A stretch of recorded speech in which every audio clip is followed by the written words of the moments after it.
right. I want to do a quick talk about motorcycles. Been riding a lot the last few days. I was just up at the dealership where I got my bike, and one of the guys who works in the parts department was talking about how he's going to be getting his first bike here soon, and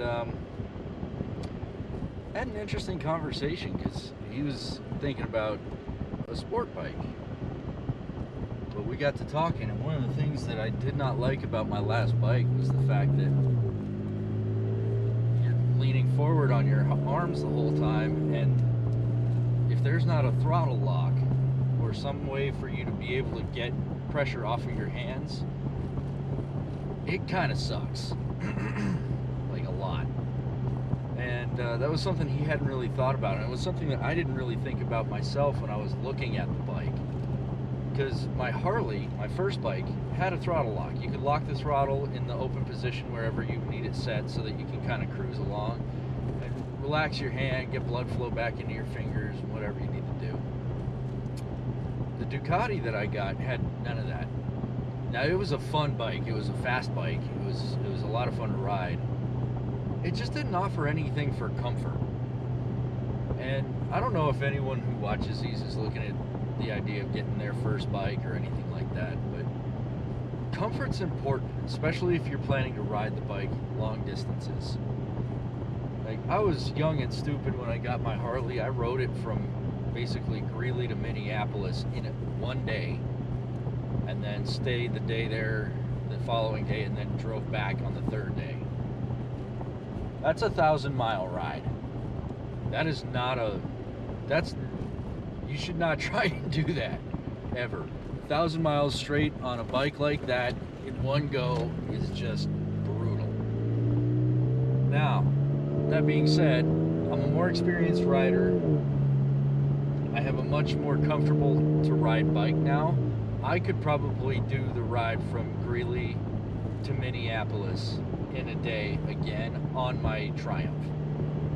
But that's because it's a much more comfortable bike. It's got cruise control, it's got heated controls, heated seats.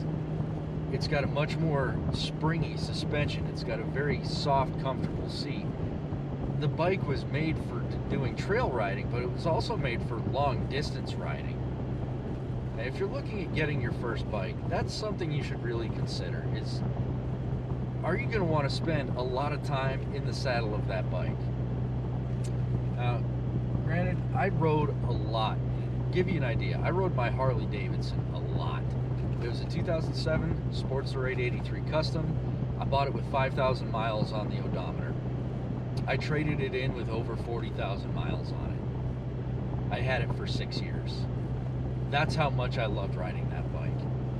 I had the Ducati for 3 years, and I put 2,700 miles on it. That's how uncomfortable that bike was to ride long distances. And I never wanted to ride it if there was even the slightest chance of rain, because I didn't want the thing sliding out from under me. It had traction control. I just wasn't comfortable with it. Now, my new bike, the Triumph, I will ride that thing in the rain. I have no problem with that because I know it can do it. I feel more comfortable on it. The way it balances is more comfortable. The way it rides is more comfortable. I will probably ride that bike for a much greater portion of the year than I ever would have been willing to ride the Ducati.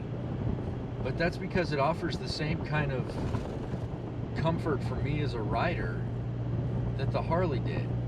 I never really worried about the Harley slipping out from under me and losing control. First off, it had very little horsepower compared to that Ducati, but also it had the weight lower slung. So weight distribution for the rider makes a huge difference in how comfortable a person will be on a bike. So things to look at if you're thinking about getting your first bike. How does it balance? Is it top heavy? Is the weight low slung? Are you going to be comfortable riding it over long distances? Imagine how comfortable you'll be on it after an hour or two in the saddle.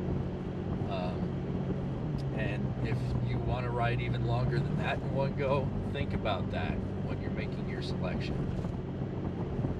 And look at what the bike offers for basically creature comforts is I've heard it called more than anything else. Throttle lock, cruise control, heated controls. Are heated controls an option? Heated seats. You can get a universal heated seat pad if you need to, but if you could get it from the factory with a heated seat, that's even better. That's kind of a cushy thing. It's not a necessity, but trust me, if it starts to rain and you're on like a late summer, early fall ride, having a heated seat will make a world of difference. Just that little bit of warmth right there changes everything for how comfortable your ride's going to be. So, just some pointers for anyone who's looking for their first bike. If you want to talk to me more about that, feel free to drop a comment. Make sure you're subscribing to the page if you're enjoying the Truck Talks. Hit the little bell icon if you want to get notified whenever I post another one. And we'll see you guys in the next one.